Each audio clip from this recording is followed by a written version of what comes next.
ஜெபம் செய்வோம். எங்கள் அன்பின் பரலோக பிதாவே, கர்த்தராகிய இயேசு கிறிஸ்துவின் மூலம் உம்மண்டலே வருகிறோம். தந்தையாகிய தேவனே, இந்த நாளிலே எங்களுக்கு உம்முடைய சுமுகத்திலிருந்து எங்களுக்கு சத்திய வார்த்தைகள், எங்களுக்கு நீர் தந்த விலையேற பெற்ற எங்கள் தகப்பனாகிய பரிசுத்த ஆவியானவர் மூலமாய், சத்திய ஆவியானவர் மூலமாய் சகல சத்தியத்துக்குள்ளும் எங்களை போதித்து வழிநடத்துகிற எங்கள் தகப்பனாகிய ஆவியானவர் மூலமாய் தகப்பனாகிய இயேசு மகாராஜாவே எங்களுக்கு தந்தருள வேண்டும் என்று கிறிஸ்து இயேசுவின் நாமத்தினாலே பாதம் பணிந்து தாழ்மையோடு பாதம் பணிந்து மன்றாடுகிறோம். கிறிஸ்து இயேசுவின் நாமத்தினாலே தந்தையாகிய ஆவியானவரே தகப்பனே, கிறிஸ்து இயேசுவின் நாமத்தினாலே உம்மை அழைக்கிறோம். தகப்பனே, வருவீராக இவ்வேளையை பொறுப்படுத்திக் கொள்ளும், மண்ணோட்டை மறைத்துக் கொள்ளும். மாம்சமும் இரத்தமும் வேதத்தில் இருக்கக்கூடாததும் புறம்பானவைகள் ஒன்றும் ஒரு காலமும் என்னிலே காணக்கூடாதபடி தகப்பனாகிய இயேசு கிறிஸ்துவின் நாமத்தை அக்கினினாலும் மன்னிப்பின் இரத்தத்தின் அக்கினினாலும் என்னிலே சுட்டரிக்கப்பட்டு போவதாக. தந்தையே, உம்முடைய நாமமும் இரத்தமும் உம்முடைய வார்த்தையும் வசனமும் உம்முடைய அபிஷேகமும் உம்முடைய கிருபா வரங்களும் உம்முடைய சாரமும் சத்தமும் ஆண்டவரே, உம்முடைய கிருபா வரங்களும் ஆண்டவரே, விசேஷித்த கிருபை வரங்களினாலும் ஆண்டவரே, உம்முடைய எண்ணெயினாலும் ஆண்டவரே, உம்முடைய அபிஷேக தைலத்தினாலும் அடியானை நிரப்புவீராக. உம்முடைய அளவற்ற கிருபையின் தயவினாலும் வல்லமினாலும் வெளிச்சத்தினாலும் அக்கினினாலும் உம்முடைய நித்திய ஜீவ ஒளியினாலும் உம்முடைய பலத்தினாலும் உம்முடைய அளவில்லாத உம்முடைய ஆவியின் நிறைவின் பிரசனத்தின் நிறைவினாலே நிரப்பி ஆண்டு கொள்வீராக. ஆண்டவரே, ஆராதனையிலே பங்கு பெறுகிறவர்களை ஆண்டு கொள்வீராக. லைவிலே பணிந்து ஆராதனையிலே பங்கு பெறுகிறவர்களையும் ஆண்டு கொள்வீராக. நீர் ஒருவரே அரசாட்சி செய்யும், ஆண்டு கொள்ளும், அரசாட்சி செய்யும். உம்முடைய பிரசனத்தினால் நிரப்பி எங்களை மூடி காத்துக்கொள்ளும். உம்முடைய பரிசுத்த திருநாமமே எங்கள் பிதா குமாரன் பரிசுத்த ஆவியானவராய் மூவராய் ஒன்றாய் இருக்கிற சர்வ சிருஷ்டிகராகிய சர்வ வல்லமுள்ள தேவனாகிய சர்வ ஜீவனின் அதிபதியாகிய எங்கள் ஜீவனின் அதிபதியாகிய இயேசு மகாராஜாவுடைய நாமம் மட்டுமே மகிமைப்படுவதாக. இயேசு கிறிஸ்துவின் மூலம் ஜெபிக்கிறோம் பிதாவே. ஆமேன், ஆமேன், ஆமேன்.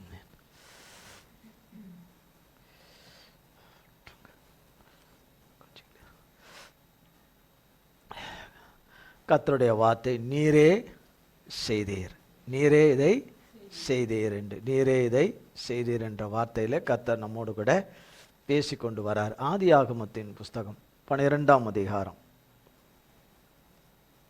ஆதியாகமம் 12ஆம் அதிகாரம்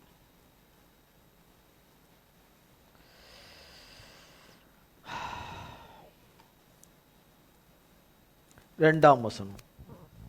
நான் உன்னை பெரிய ஜாதியாக்கி உன்னை ஆசீர்வதித்து உன் பேரை பெருமைப்படுத்துவேன், நீ ஆசீர்வாதமாயிருப்பாய்.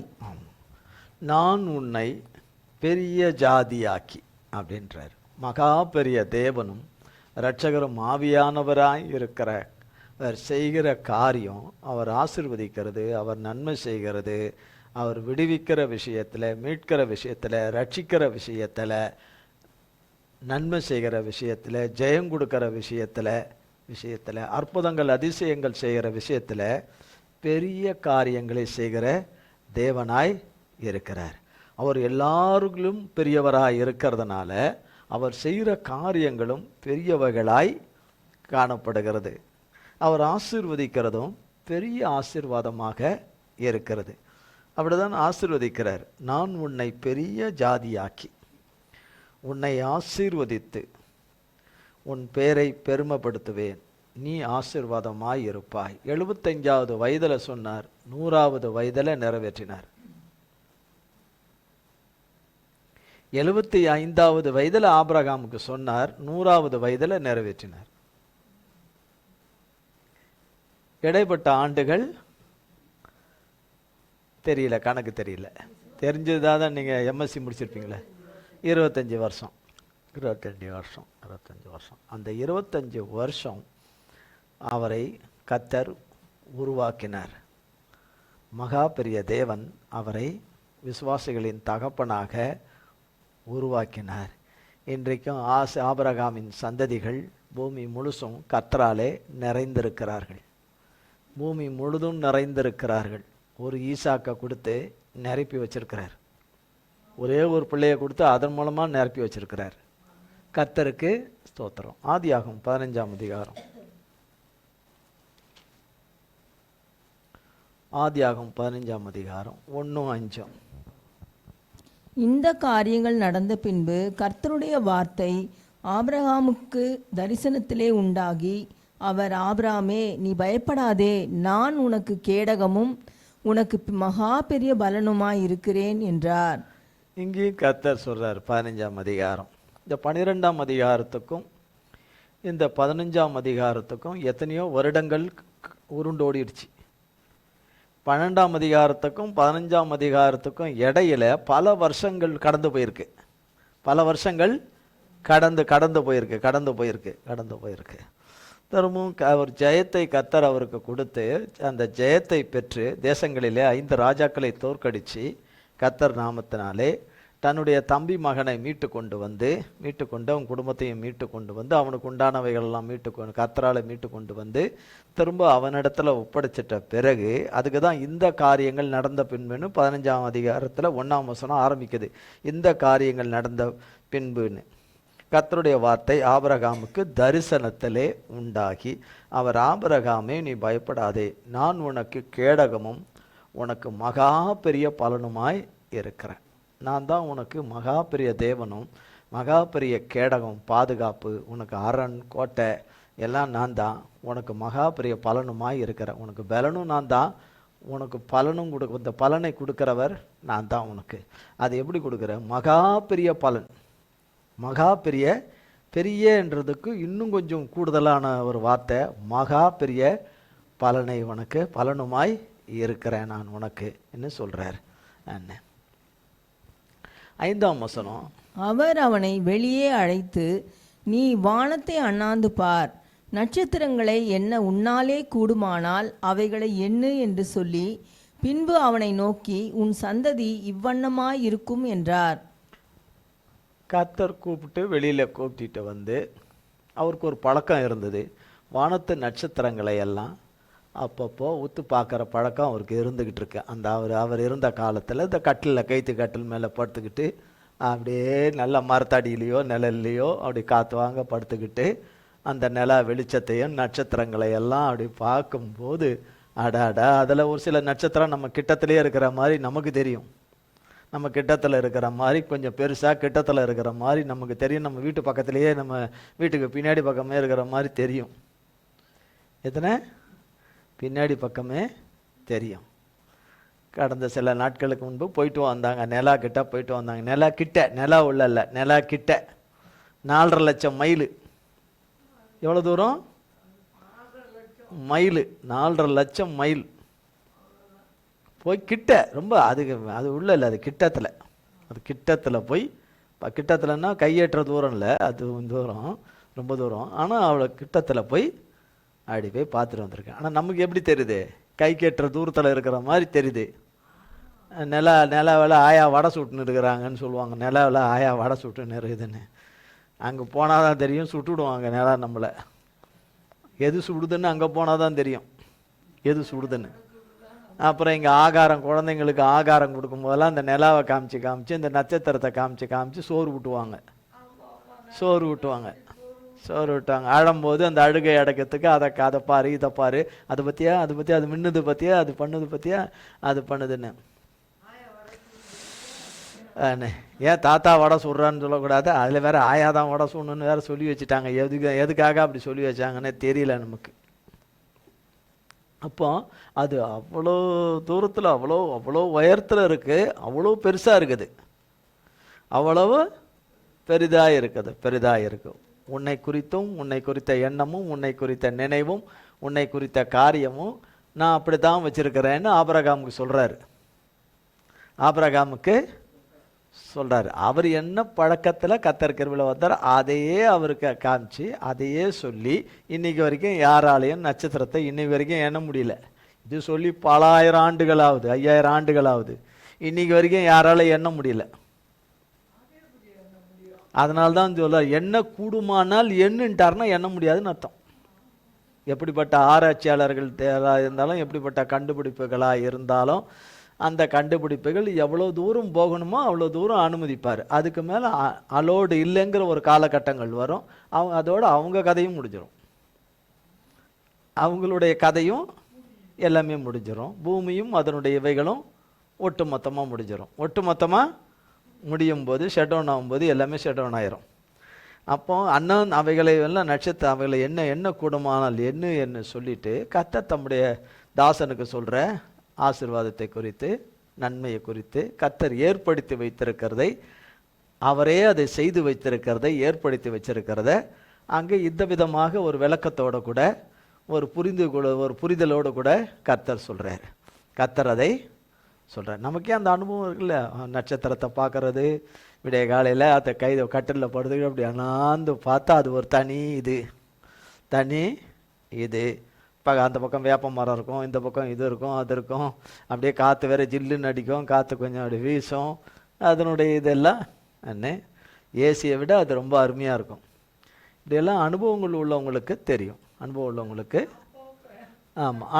அனுபவங்கள் உள்ளவங்களுக்கு தெரியும். ஆதியாகமம் 16ஆம் அதிகாரம் 20ஆம் வசனம்.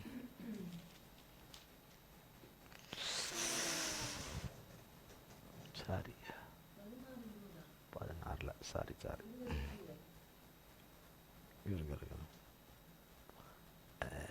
18ஆம் அதிகாரம் 17ஆம் வசனம். அப்பொழுது கர்த்தர், ஆபிரகாம் பெரிய பலத்த ஜாதியாவதினாலும் அவனுக்குள் பூமியில் உள்ள சகல ஜாதிகளும் ஆசீர்வதிக்கப்படுவதினாலும் நான் செய்ய போகிறதை ஆபிரகாமுக்கு மறைப்பேனோ?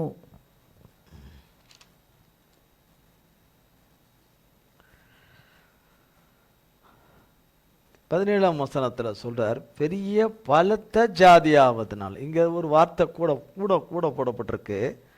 பெரிய பலத்தை பெரிய ஜாதி ஆக்கிறதுனால பூமியில் வம்சங்களில் எல்லாம் ஆசீர்வதிக்கப்படுவதனாலும் என்று சொல்றார்.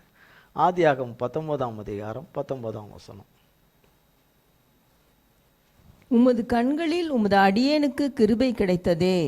என் பிராணனை காக்க தேவரீர் எனக்கு செய்த கிருபையை பெரிதாக விளங்க பண்ணினீர். மலைக்கு ஓடி போக என்னால் முடியாது. தீங்கு என்னை தொடரும், நான் மரித்து போவேன்.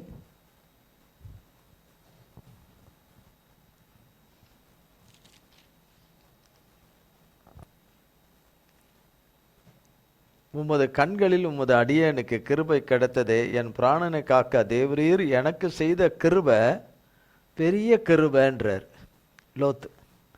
என்னன்னு செய்யறாரு? கிருபையில ஒரு கிருபை. என்ன கிருபை? பெரிய கிருபை. சின்ன கிருபை இல்லை, பெரிய கிருபை. ஆதியாகமம் 16:20 கிடையாது, ஆதியாகமம் 17:20. 17:20. இஸ்மவேலுக்காகவும் நீ செய்த விண்ணப்பத்தை கேட்டேன். நான் அவனை ஆசீர்வதித்து அவனை மிகவும் அதிகமாக பலுகவும் பெருகவும் பண்ணுவேன். அவன் 12 பிரபுக்களை பெறுவான். அவனை பெரிய ஜாதியாக்குவேன். ஆமா, இஸ்மவேலுக்கு ஆபிரகாமுக்காக இந்த பாக்கியத்தை தருகிற அந்த மகா பெரிய தேவனாய் இருக்கிறார். யோவேலின் புஸ்தகம், யோவேல்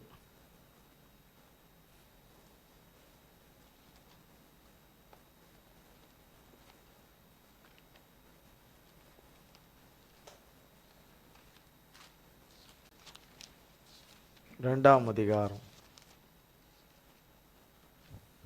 21. தேசமே பயப்படாதே, மகிழ்ந்து களிகூறு, கர்த்தர் பெரிய காரியங்களை செய்வார்.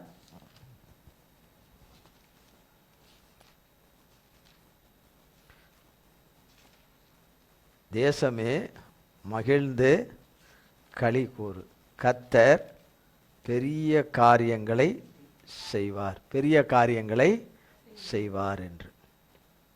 சகரியா 9ஆம் அதிகாரம்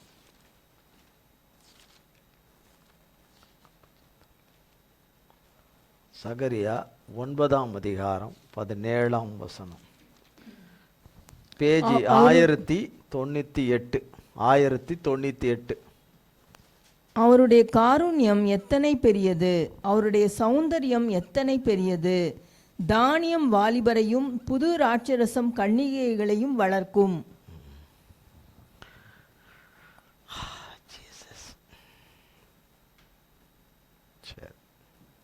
எஸ்தரின் புஸ்தகம்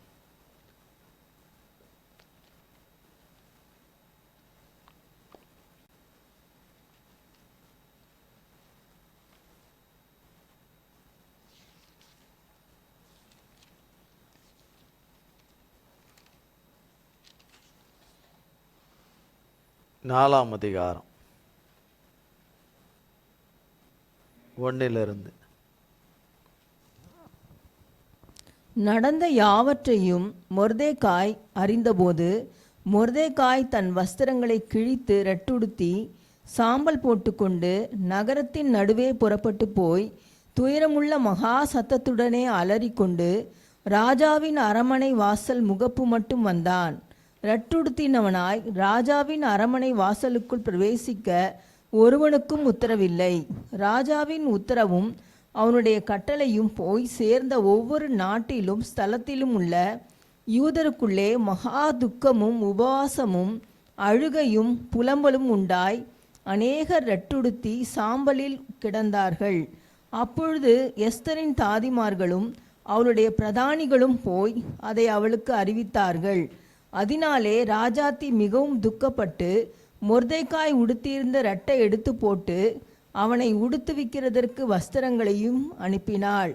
அவனோ அவைகளை ஏற்றுக்கொள்ளாதிருந்தான். அப்பொழுது எஸ்தர் தன் பணிவிடைக்கென்று ராஜாவினால் நியமித்திருந்த அவனுடைய பிரதானிகளில் ஒருவனாகிய ஆத்தாகை அழைப்பித்து காரியம் என்ன, அதன் முகாந்திரம் என்ன என்று அறியும்படி மொர்தெகாயினிடத்தில் விவரிக்க அவனுக்கு கட்டளையிட்டாள்.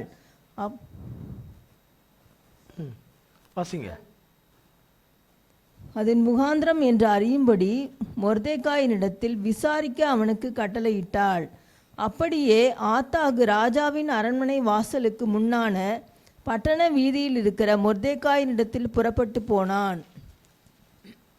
அப்பொழுது மொர்தெகாய் தனக்கு சம்பவித்த எல்லாவற்றை பற்றியும் யூதரை அழிக்கும்படி ஆமான் ராஜாவின் கஜானாவுக்கு எண்ணி கொடுப்பேன் என்று சொன்ன பணத்தொகையை பற்றியும் அவனுக்கு அறிவித்ததும் அன்றி, யூதர்களை அழிக்கும்படி சூசானில் பிறந்த கட்டளையின் நகலையும் அவனிடத்தில் கொடுத்து அதை எஸ்தருக்கு காண்பித்து தெரியப்படுத்தவும், அவள் அகத்தியமாய் ராஜாவினிடத்தில் போய் அவனிடத்தில் தன் ஜனங்களுக்காக விண்ணப்பம் பண்ணவும் மன்றாடவும் வேண்டுமென்று அவளுக்கு சொல்லச் சொன்னான். ஆத்தாகு வந்து மொர்தெகாயின் வார்த்தைகளை எஸ்தருக்கு அறிவித்தான். அப்பொழுது எஸ்தர் ஆத்தாகினிடத்தில் மொர்தெகாய்க்கு சொல்லி அனுப்பினது, யாராவது அழைப்பிக்கப்படாமல் உள் முற்றத்தில் ராஜாவினிடத்தில் பிரவேசித்தால் புருஷரானாலும் ஸ்திரீயானாலும் சரி, அவர்கள் பிழைக்கும்படிக்கு அவர்களுக்கு ராஜா பொற்செங்கோலை நீட்டினாலொழிய மற்றபடி சாக வேண்டும் என்கிற ஒரு தவறாத சட்டம் உண்டு. இது ராஜாவின் சகல ஊழியக்காரருக்கும் ராஜாவினுடைய நாடுகளில் உள்ள சகல ஜனங்களுக்கும் தெரியும். நான் இந்த 30 நாளளவும் ராஜாவினிடத்தில் வரவழைக்கப்படவில்லை என்று சொல்லச் சொன்னாள். எஸ்தரின் வார்த்தைகளை மொர்தெகாய்க்கு தெரிவித்தார்கள். மொர்தெகாய் எஸ்தருக்கு திரும்ப சொன்னது, நீ ராஜாவின் அரண்மனையில் இருக்கிறதினால் மற்ற யூதர் தப்பிக்க கூடாதிருக்க நீ தப்புவாய் என்று உன் மனதிலே நினைவு கொள்ளாதே. நீ இந்த காலத்திலே மௌனமாயிருந்தால் யூதருக்கு சகாயமும் ரட்சிப்பும் வேறொரு இடத்திலிருந்து எழும்பும். அப்பொழுது நீயும் உன் தகப்பன் குடும்பத்தாரும் அழிவீர்கள். நீ இப்படிப்பட்ட காலத்துக்கு உதவியாய் இருக்கும்படி உனக்கு ராஜ மேன்மை கிடைத்திருக்கலாமே, யாருக்கு தெரியும் என்று சொல்லச் சொன்னான். அப்பொழுது எஸ்தர் மொர்தெகாய்க்கு மறுபடியும் சொல்லச் சொன்னது, நீர் போய் சூசானில் இருக்கிற யூதரை எல்லாம் கூடி வரச் செய்து 3 நாள் அல்லும் பகலும் புசியாமலும் குடியாமலும் இருந்து எனக்காக உபவாசம் பண்ணுங்கள். நானும் என் தாதிமாரும் உபவாசம் பண்ணுவோம். இவ்விதமாக சட்டத்தை மீறி ராஜாவினிடத்தில் பிரவேசிப்பேன். நான் செத்தாலும் சாகிறேன் என்று சொல்லச் சொன்னாள். அப்பொழுது மொர்தெகாய் புறப்பட்டு போய் எஸ்தர் தனக்கு கற்பித்தபடியெல்லாம் செய்தான்.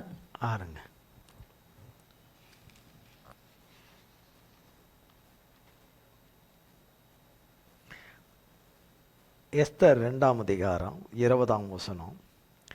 எஸ்தர் மொர்தெகாய் தனக்கு கற்பித்தபடியெல்லாம் தன் பூர்வ காலத்தையும் தன் குலத்தையும் தெரிவிக்காதிருந்தாள்.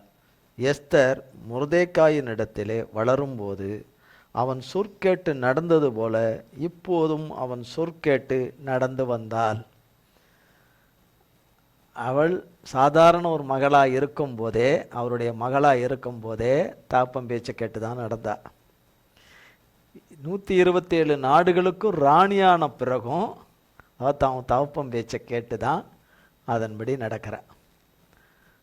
ஒரு பெருமை, ஆணவம், அகம்பாவம், நான் என்கிற எண்ணம், கர்வம் எதுவும் கிடையாது.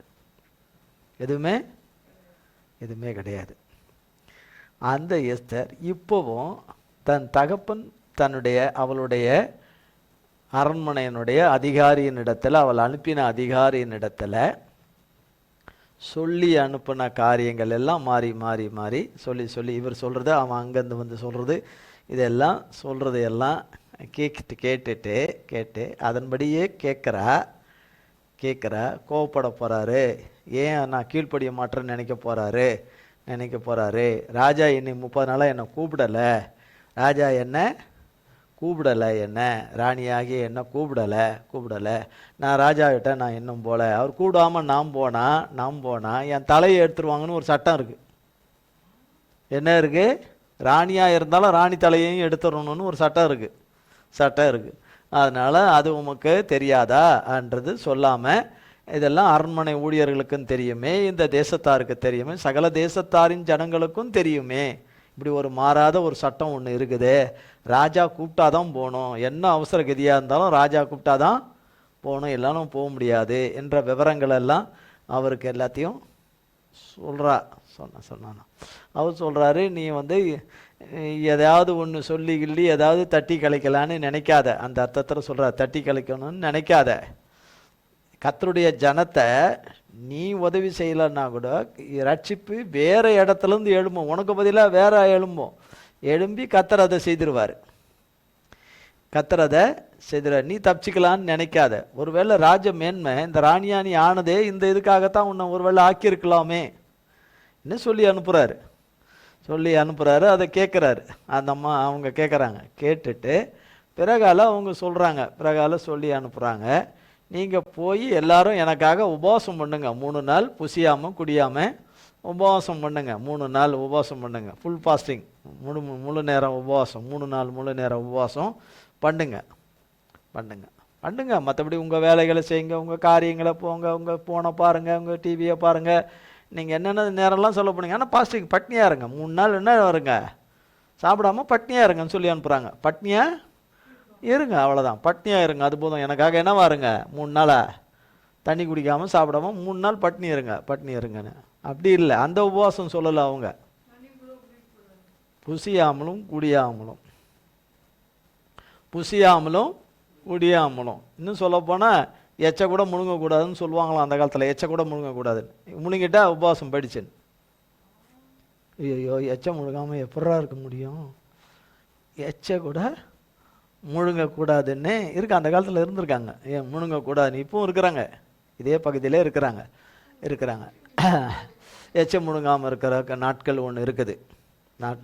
30 நாட்களும் அப்படி இருக்கணும் அப்படின்னு இருக்கிறவங்க இருக்கிறாங்க. அப்போ இது எல்லாமே அவங்க சொல்லி அனுப்புகிறாங்க. நீங்கள் இதன்படி செய்யுங்க, இது மாதிரிலாம் பண்ணுங்க. நானும் என் தாதிமாரும் உபவாசம் பண்ணுவோம் அப்படின்னு. 6 தாதிமார், நானும் என் தாதிமார்களும் உபவாசம் பண்ணுவோம். தாதிமாரை கர்த்தர் இவங்களுக்கு கொடுக்கும்போது அவங்களுக்கு ஆண்டவரை பற்றியே தெரியாது. இந்த எஸ்தருக்குள்ள இப்படிப்பட்ட விசேஷித்தமான தேவனுடைய வெளிச்சமும் ஞானமும் புத்தியும் அந்த விவேகமும் நடந்து கொள்கிற தன்மையும் அவங்களுடைய குணாதிசயங்களும் அவங்களுடைய நடைகளும் பாவனைகளும் சகல செயல்களும் அவங்கள எஸ்தர் இடத்துல இருக்கிற கர்த்தர்கிட்ட கொண்டு வந்துருச்சு. அந்நியராய் புரதேசத்தாரா இருந்த அந்த தாதிமார்கள் ஆண்டவரை ஏற்றுக்கொண்டவங்களா மாறி அவங்களும் உபவாசத்துக்கு வந்துடுறாங்க. அதனால தான் எஸ்தர் உபதேசம் பண்ணாங்க, போதிச்சாங்க, கர்த்தரை குறித்தெல்லாம் சொல்லியிருக்கிறாங்க. அதனால தான் அவங்க உபவாசிக்கிறாங்க. இதில் இல்லாட்டா அவங்க ஏன் உபவாசம் பண்ணுறாங்க? ராணி பட்னியாக கிடந்தா நமக்கு என்ன இருக்குது? அவங்க எடுத்துக்கிட்டாங்க பட்னியாக கிடக்கணும் 3 நாள் குடிக்காமல் கொள்ளாமன்னு. நம்மளால் ஒரு பாட்டு பாடியே 1 மடக்கு 2 மடக்கு தண்ணியை குடிக்கிறோம். ஒரு பாட்டு முடிஞ்ச உடனே 1 மடக்கு தண்ணியை குடிக்கிறோம். தண்ணியே குடிக்காமல் 3 நாள் இருக்கணும்னா எப்படி இருக்கணும்? இருக்க முடியாது. அதனால் எதிர்பார்க்க மாட்டார், அந்த காரியத்தை கொடுக்க மாட்டார். அவங்களால செய்ய முடியாத எப்படி செய்ய சொல்லுவார்? செய்ய சொல்ல மாட்டார். அப்போ எஸ்தர் ராஜாத்தி இப்படி சொல்கிறாங்க, நாங்கள் இப்படி இருக்கிறேன், இந்த 3 நாள் உபவாசம் முடிஞ்சு நான் போகிறேன், இவ்வளோ பெரிய காரியம் நடக்கணும், இவ்வளோ பெரிய அழிவு, தேவன் இவ்வளோ பெரிய ரட்சிப்பை கட்டளையிடணும், ஆனால் சாத்தாங்கூட்டமும் மிகப்பெரிய அழிவை கொண்டு வரணும்னு அங்கே நீத்தி வச்சிருக்க. அதுவும் ஒரு பெரிய அழிவு, அதுவும் பெருசு, பெரிய அழிவு. யூத ஜனமே பூமியில் இருக்கக்கூடாதுன்னு இன்றைக்கி வரைக்கும் அநேக சாத்தாங் மனுஷர்கள் பூமியில் பலர் இன்றைக்கும் பேசுகிறார்கள், அழிக்கணும் என்று. அன்றைக்கு இருந்த அதே சாத்தாங்கூட்டம் தான் இன்றைக்கும் அதே சாத்தாங்கூட்டம் தான், அதே அமிலேக்கிய கூட்டம் தான். ஆனால் அழிக்கணும் என்று சொல்லி பூமியிலே இருக்கக்கூடாது, வேறு அறுக்கணும் என்று, வேறு அறுக்க வேண்டும் என்று நினைக்கிற கூட்டம் என்று சொல்லிட்டு அப்போ சொல்கிறாங்க, போகிறேன் 3 நாள் உபவாசம் பண்ணி போகிறேன், ஒருவேளை ராஜா செங்கோலை நீட்டலை, ராஜா சமூகத்துக்கு போகிறேன், செங்கோலை நீட்டலைன்னா என் தலை போச்சு. அதனால் சட்டத்தை மீறி போகிறேன், ராஜா கூப்பிடலை, சட்டத்தை மீறி போகிறேன். ஒருவேளை அப்படி இந்த உபவாசமும் இந்த கத்தர் சமூகத்தில் தாழ்த்தி கதறுகிற இந்த கதறில் தேவன் கேட்டு இறங்கி தயவு காட்டல, ராஜா இருதயத்தில் மனசில் கண்களில் தயவு காட்டலன்னா நான் போய் நான் சாகிறேன் என்று சொன்னான். அப்படின்னா முருதைக்காய் மிக கடினமான முறையில் சொல்லியிருப்பார் போல இருக்கு. அந்த வந்த அதிகாரியின் இடத்துல, அவள் அனுப்பின நம்பிக்கைக்குரிய அதிகாரியின் இடத்துல மிக கடினமாக பேசியிருப்பார் போல இருக்கு, கொஞ்சம் காட்டமாக பேசியிருப்பார் போல இருக்கு. அது சொல்கிறாங்க, நீங்கள் இந்த சைடு உபவாசம் பண்ணுங்க, எல்லா ஜனங்களும் உபவாசம் பண்ணுங்க, நீங்களும் உபவாசம் பண்ணுங்க, நீரும் உபவாசம் பண்ண வசனம் அப்படி சொல்லுது. நீர் போய், மரியாதையான வார்த்தை தான் அது, நீர் போய் சூசானில் இருக்கிற யூதரையெல்லாம், எல்லா ஜனங்க சூசான் அரண்மனை சுற்றி அந்த நகரத்தில் இங்கே எத்தனை யூதர்கள் இருக்காங்களோ அத்தனை குடும்பத்தாரும் 3 நாள் உபவாசம் பண்ணணும், கத்தர் களத்தில் வரணும், உபவாசம் பண்ணணும் என்றது சொன்னதுக்கு இப்படி எல்லாம் செய்ய ஆரம்பிச்சிட்டாங்க. 5ஆம் அதிகாரம்.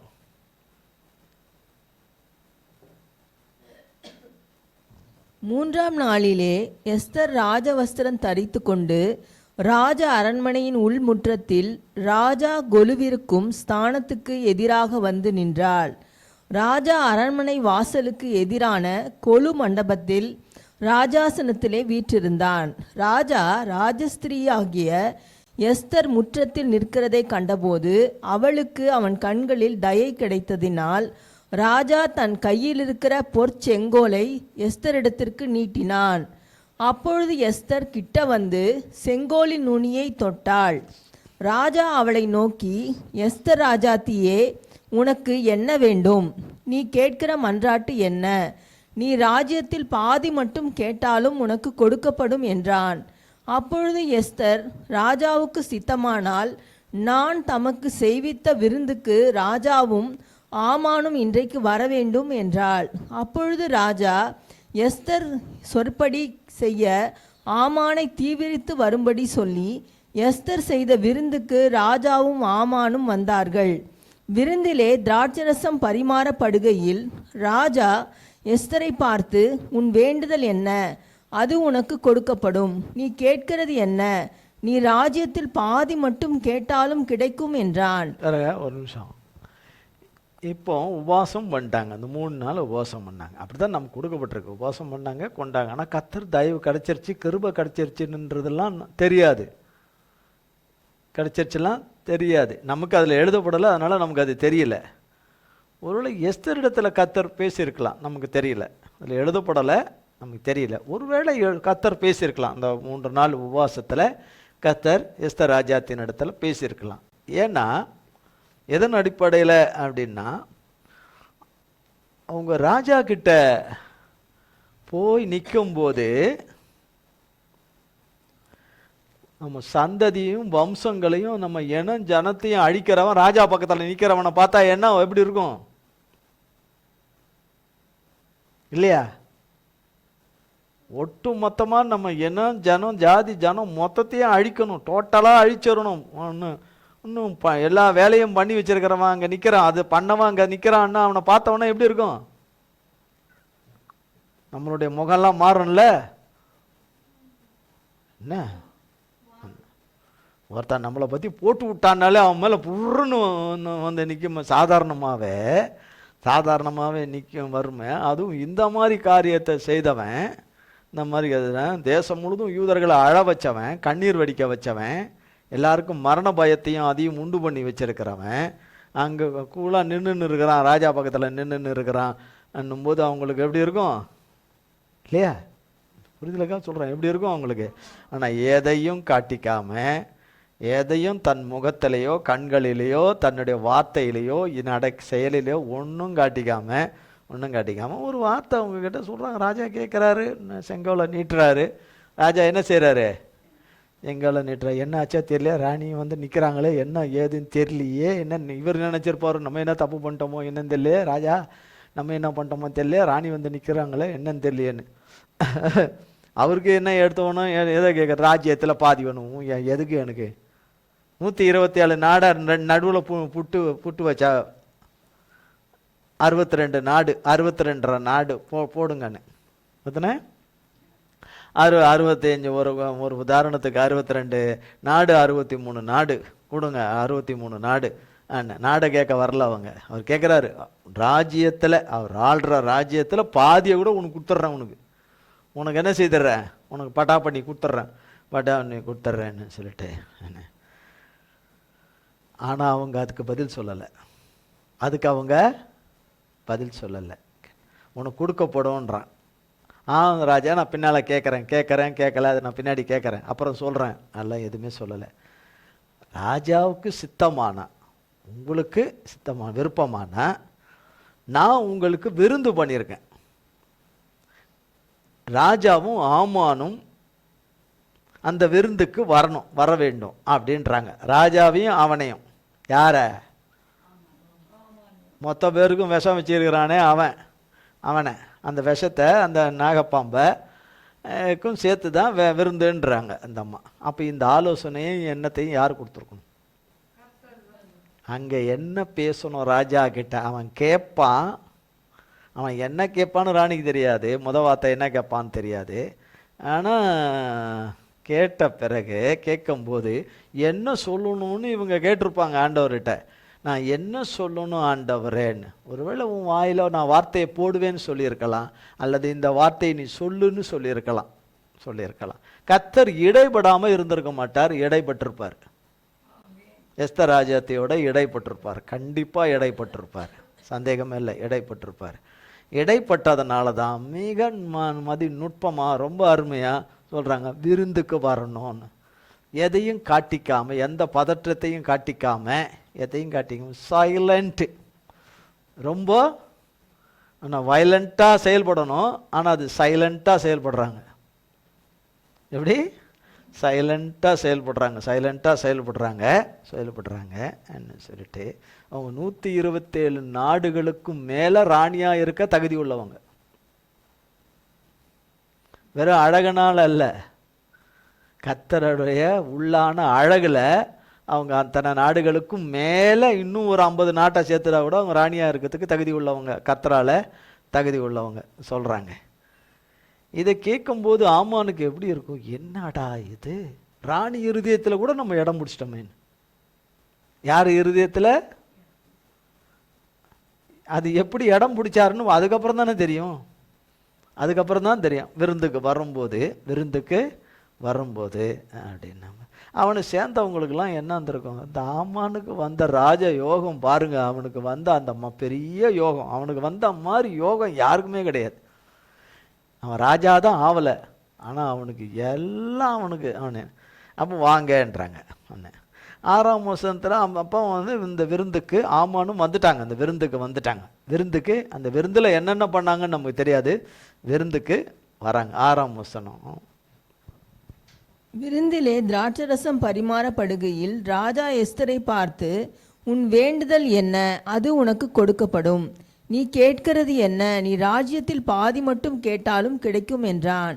அதற்கு எஸ்தர் பிரதியுத்தரமாக, ராஜாவின் கண்களில் எனக்கு கிருபை கிடைத்து என் வேண்டுதலை கட்டளையிடவும் என் விண்ணப்பத்தின்படி செய்யவும் ராஜாவுக்கு சித்தமாயிருந்தால் ராஜாவும் ஆமானும் நான் இன்னும் தங்களுக்கு செய்யப்போகிற விருந்துக்கு வரவேண்டும் என்பதே என் வேண்டுதலும் என் விண்ணப்பமுமாயிருக்கிறது. நாளைக்கு ராஜாவின் சொற்படி செய்வேன் என்றாள். அன்றைய தினம் ஆமான் சந்தோஷமும் மனமகிழ்ச்சியுமாய் புறப்பட்டான். ஆனாலும் ராஜாவின் அரண்மனை வாசலில் இருக்கிற மொர்தெகாய் தனக்கு முன் எழுந்திராமலும் அசையாமலும் இருக்கிறதை ஆமான் கண்டபோது அவன் மொர்தெகாயின் மேல் உக்கிரம் நிறைந்தவனானான். ஆகிலும் ஆமான் அதை அடக்கி கொண்டு தன் வீட்டுக்கு வந்து தன் சிநேகிதரையும் தன் மனைவியாகிய சிரேஷையும் அழைத்து தன் ஐஸ்வர்யத்தின் மகிமையையும் தன் பிள்ளைகளின் திரட்சியையும் ராஜா தன்னை பெரியவனாக்கி தன்னை பிரபுக்கள் மேலும் ராஜா தன்னை பெரியவனாக்கி. யார் ஆமான பெரியவனாக்குனதுன்னா சாத்தான் தான். சாத்தானும் பெரியவனாக்க முடியும். ஆனால் முடிவு என்னது? அழிவு. கர்த்தர் மகா பெரியவர் தம்முடைய பிள்ளைகளையும் பெரியவன்களாக்குறாரு. அவர் காருண்யம் பெரியவர்களாக மாற்றுது. ஆனால் முடிவு நித்திய ஜீவன். அவர் கொடுப்பது அவர் பிள்ளைகளுக்கு அது வேண்டாம் இருக்கும். நித்திய ஜீவன் அவர் கொடுப்பது. நித்திய ஜீவன் அவர் கொடுப்பது நித்திய ஜீவன். நித்திய ஜீவன். சாத்தான் கொடுப்பது எல்லாமே டெம்பரவரி. அதோட முடிஞ்சு போகிறது. எப்படி முடிஞ்சு போகிறது? அவ்வளோதான். எவர் லாஸ்டிங்லாம் கிடையாது. அப்படியே முடிஞ்சு போகிறது. முடிஞ்சு அதோட டோட்டலாக முடிஞ்சு போகிறது. பெரியவனாக்கி தன் ஐஸ்வர்யத்தின் மகிமையையும் தன் பிள்ளைகளின் திரட்சியையும் ராஜா தன்னை பெரியவனாக்கி தன்னை பிரபுக்கள் மேலும் ராஜாவின் ஊழியக்காரர் மேலும் உயர்த்தின எல்லாவற்றையும் ஆமான் அவர்களுக்கு விவரித்து சொன்னான். பின்னையும் ஆமான் ராஜஸ்திரியாகிய எஸ்தரும் தான் செய்த விருந்துக்கு ராஜாவுடனே கூட என்னை தவிர வேறொருவரையும் அழைக்கவில்லை. நாளைக்கும் ராஜாவுடனே கூட நான் விருந்துக்கு வரவழைக்கப்பட்டிருக்கிறேன். ஆனாலும் அந்த யூதனாகிய மொர்தெகாய் ராஜாவின் அரண்மனை வாசலில் உட்கார்ந்திருக்கிறதை நான் காணும் அளவும் அவையெல்லாம் எனக்கு ஒன்றுமில்லை என்றான். அப்பொழுது அவன் மனைவியாகிய சிரேஷும் அவனுடைய சிநேகிதர் எல்லாரும் அவனை பார்த்து 50 முழ உயரமான ஒரு தூக்கு மரம் செய்யப்பட வேண்டும். அதிலே மொர்தெகாயை தூக்கி போடும்படி நாளை தினம் நீர் ராஜாவுக்கு சொல்ல வேண்டும். பின்பு சந்தோஷமாய் ராஜாவுடனே கூட விருந்துக்கு போகலாம் என்றார்கள். இந்த காரியம் ஆமானுக்கு நன்றாய் கண்டதினால் தூக்கு மரத்தை செய்வித்தான். பாருங்க, கர்த்தர் வச்ச பொறியில இவன் சிக்கிட்டான். யார் வச்ச பொறி? கர்த்தர் வச்ச. சாத்தான் தம்முடைய பிள்ளைகளுக்கு, சாத்தான் கர்த்தருடைய பிள்ளைகளுக்கு வைக்கிற பொறியில காண்கிற தேவன் தப்புவிக்கிறார். ஆனா தேவன் சாத்தான் மனுஷருக்கு, சாத்தான் பிள்ளைங்களுக்கு வைக்கிற பொறியில சாத்தானால தப்புவிக்க வைக்க முடியாது. ஒரு ஆமேன்னு சொல்லுவோமே. தப்பிக்க வைக்க முடியாது. கர்த்தராகிய தேவன் பொறி வச்சுக்கிட்டு தான் வர்றாரு.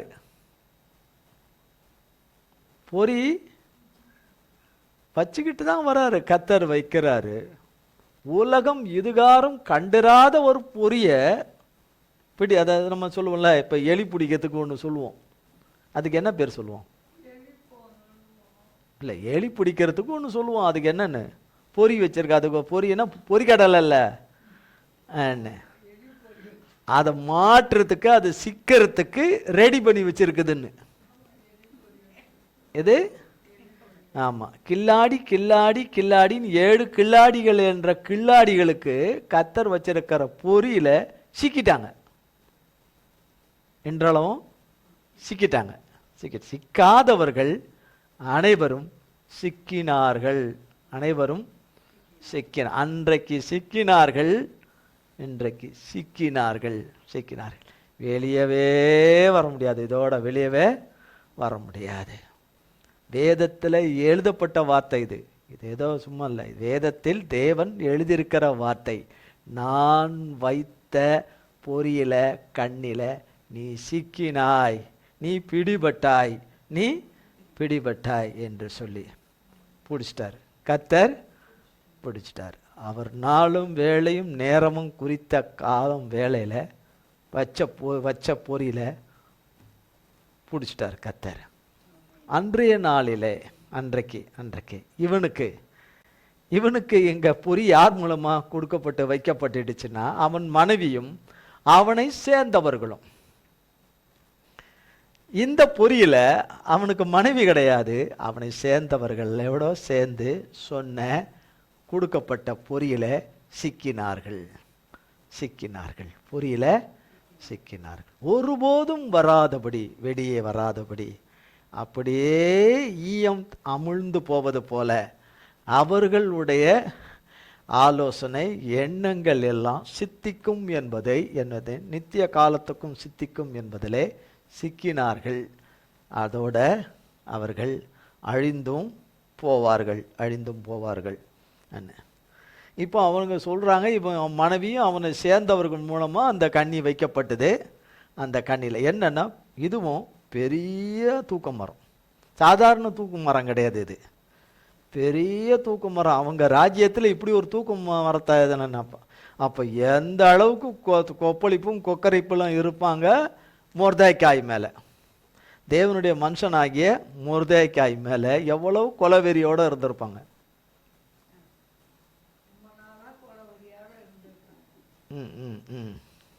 இருந்திருக்கிறாங்க என்ன சொல்லிட்டு.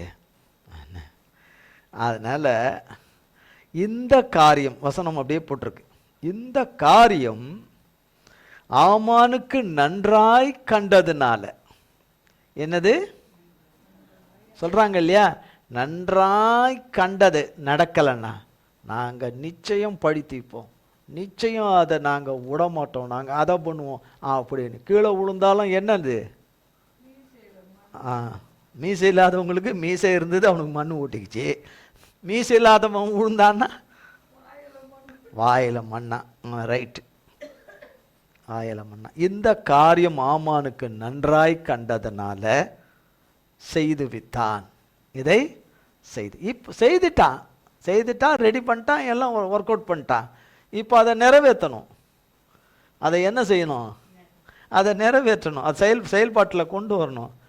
அங்கே தான் வச்சிருக்கிறார் பொறின்னு, அங்கே தான் வச்சார் பொறின்னு. இந்த காரியம் ஆமானுக்கு நல்ல, ஆனால் இந்த காரியம் மொர்தெகாய்க்கு நல்லதாக வைத்தாருன்னு அவனுக்கு தெரியாது. இந்த ஆமானுக்கு, இந்த தேவ மனுஷனுக்கு வைக்கப்பட்டது கிடையாது. தூக்கு மரத்துக்கே தெரியும், அடே நீ தான் இதில் தொங்க போறேன்னு. அவ்வளோ சுறுசுறுப்பா இதை செய்யறத வந்து பார்க்குறியே, நீ தான் தொங்க போற, நீயும் மனைவி பிள்ளைங்க தான் தொங்க போறீங்க. இதில் எதுக்குடா உனக்கு இவ்வளோ கொலவரி பேராசை? கீழே கொஞ்சம் தூரம் உயரத்துலையா தொங்க நீ, ஏன் அதுக்கு அந்தரங்கத்தில் தொங்கணும், நீ அவ்வளோ உயரத்தில் தொங்கணும், நீ கீழே தொங்கினாலும் மேலே தொங்கினாலும் உசுறு போனது தான், உசுறு போனதான். தூக்கு மரத்துக்கே தெரியும் என்னன்னு, தூக்கு மரத்துக்கு. ஆனாலும் அது என்ன செய்யல, தூக்கு மரம்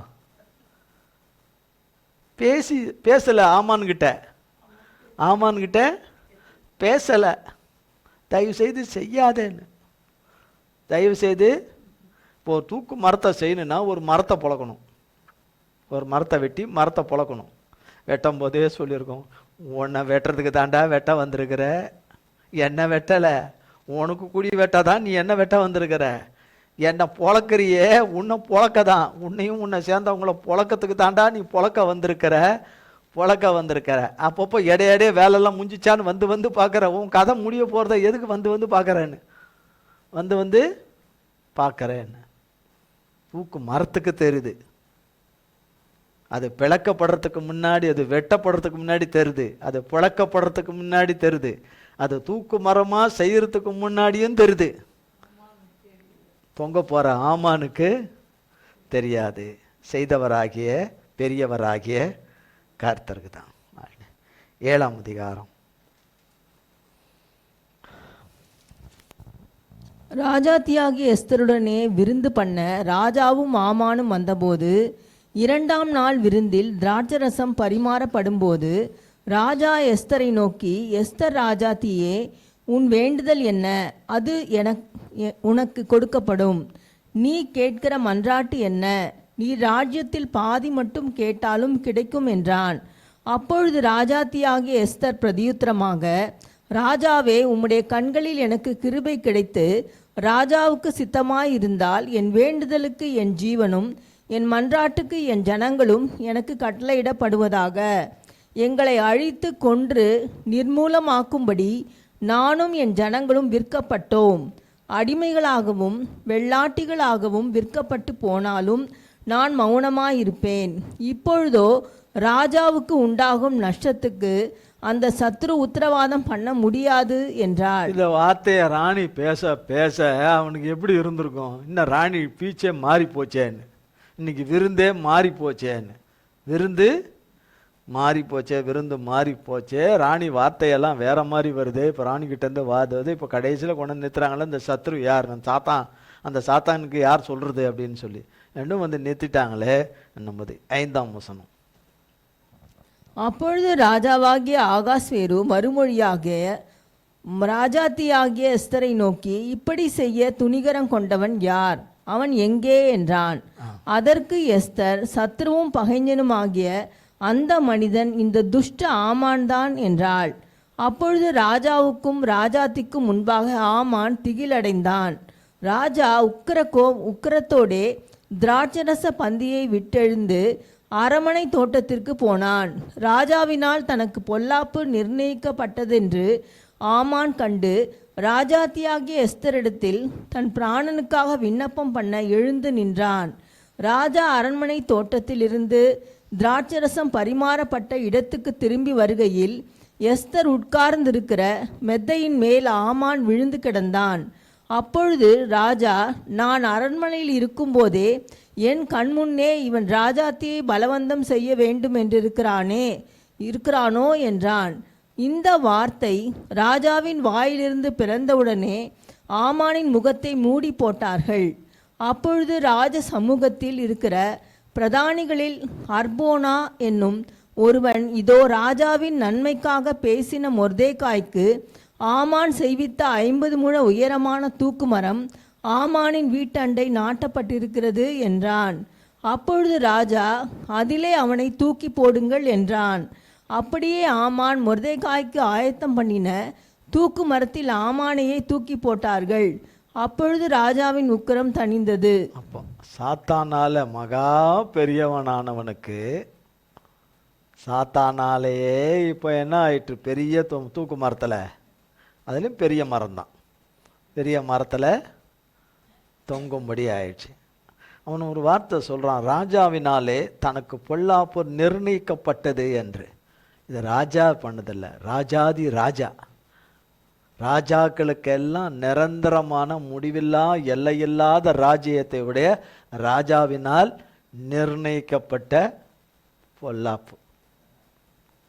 தேவனுடைய பிள்ளைக்கு வச்ச அந்த பொல்லாப்பை அவனுக்கே திருப்பி, அவன் வெட்டின குடியிலே அவனே விடுவான், தான் வெட்டின குடியிலே அவனே விடுவான்றது இதுதான் இதுதான் இதுதான் என்று சொல்லும்போது, அரண்மனையை சேர்ந்தவங்க, அதில் உள்ளவங்க எல்லாருக்கும் எப்படி இருந்திருக்கும்? எப்படியெல்லாம் ஆக்ரோஷமாக நடந்துக்கிட்டான் மொர்தேகாய் கிட்ட, எவ்வளவு ஆணவத்தமாக திமிருத்தனமாக. அவன் சொல்கிறது தான், அவன் செய்கிறது தான், அதிகாரம் எல்லாம் அவன் கையில் தான் இருக்கான். இவன் ஆட்டுன்னு ஆடுறதுக்கு தான் ராஜாவே ஆடுறான் எல்லாத்துக்குன்னு. அதுவும் ராஜா இவங்கிட்ட தான் கேட்டு எல்லாத்தையும் செய்கிறான். என்ன இந்த உலகத்தில் கடவுள் இருக்கிறாரா இல்லையா, இவன் வணங்குற தேவன் இருக்கிறாரா இல்லையான்னு எவ்வளோ இருந்திருக்கும். ஆனால் முடிவு என்று இந்த முடிவு வரும்போது எப்படி இப்போ பேச ஆரம்பிச்சிருப்பாங்க? அந்த மொர்தேகாயோட இருக்கிற தேவனே, அந்த மகா பெரிய தேவனே தேவன் என்று நிச்சயம் சொல்லியிருப்பார்கள். நிச்சயம் சொல்லியிருப்பார். அவன் வணங்குகிற தேவனே, அவன் நம்புகிற தேவனே, அவன் இரவும் பகலும் கூப்பிடுகிற தேவனே, அந்த மகா பெரிய தேவனே அந்த சத்ருவாகிய ஆமானையும் அவனை சேர்ந்தவர்களையும் அழித்து போட்டார். அவர்கள் தங்கள் பொல்லாத காரியத்திலே தங்களை நிலைநிறுத்தி தேவ பிள்ளைகளுக்கு சம்பவிக்க வேண்டும் என்று நினைத்தது அவர்களுக்கே சம்பவிக்க கர்த்தர் அதை திருப்பினார். கர்த்தர் வைத்த பொறியிலே அகப்பட்டார்கள்.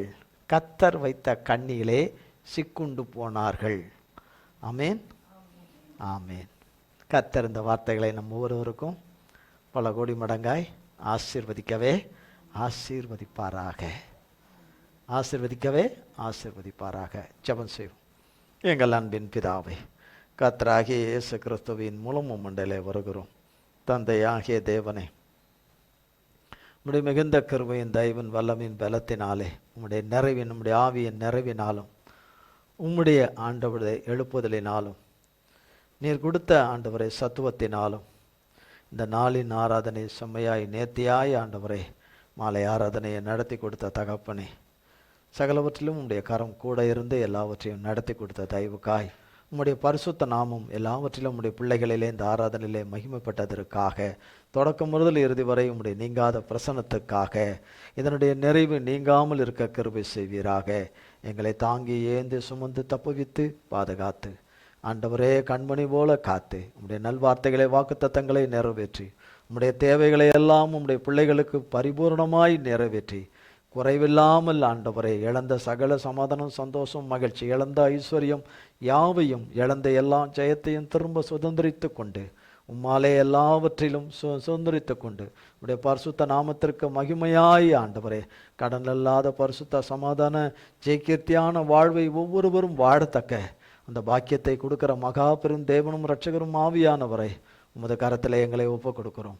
உம்முடைய கல்வாரி இரத்தத்துக்குள்ளே எங்களை மூடிக்கொள்ளும். இயேசு கிறிஸ்துவின் மூலம் ஜெபிக்கிறோம் பிதாவே.